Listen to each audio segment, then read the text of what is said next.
there was an adjunct to that survey about the number of times we use our phones in the US. Apparently, I think 20% of people said they'd use their phones whilst having sex. I was a little bit curious about that. I'm not sure whether that was for people for whom it was their first time and they said, I am having sex. It's amazing. Or whether it's taking photos. But it masks an issue that we are very dependent on those devices.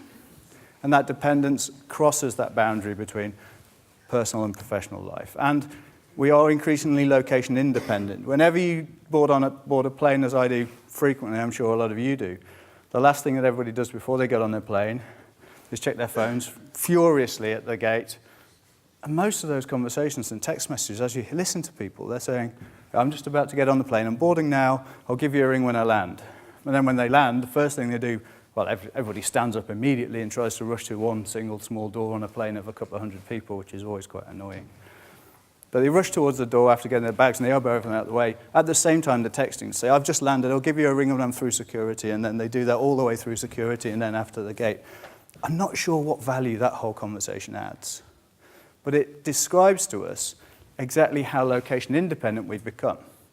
25% of all internet traffic is now through mobile devices. And that translates itself both from our personal life but into an enterprise sense. And really a lot of the conversations that we had here today were amazingly astute observations about how the board level people are feeling. Our research again shows us that I think only 24% of chief executive officers are comfortable leading a data breach response. And that senior leadership in those cyber crisis management situations is absolutely vital to reduce the time, to reduce the impact both financially and reputationally. So what happened at Anthem, I think, shows us earlier, in the last few days, shows us actually the benefit of a good and planned crisis management, cyber crisis management. I'm going to use those words, I think, later on.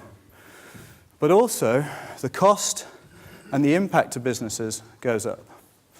So that when we start to think about what that means in a society perspective, and again, if we're looking at trends, disruptive trends over the next few years, how that's going to impact us, the classroom becomes just as important as the boardroom or the newsroom.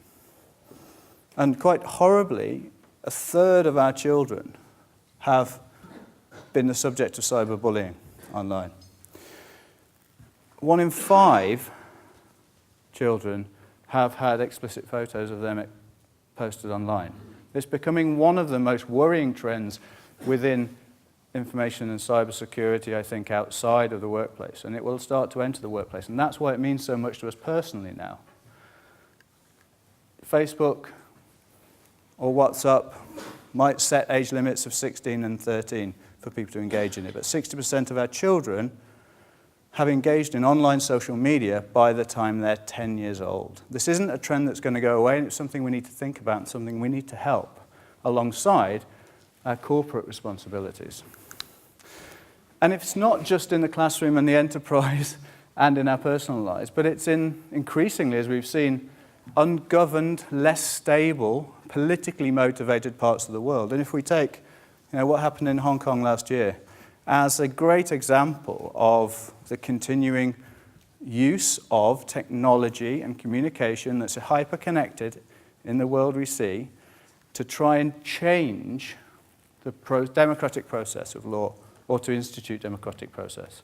So September, the Occupy Central movement in Hong Kong was born. It's coordinated, as a lot of these, whether it's in Egypt or other areas of the Arab Spring a few years ago, is coordinated online using jailbroken phones and different messaging techniques.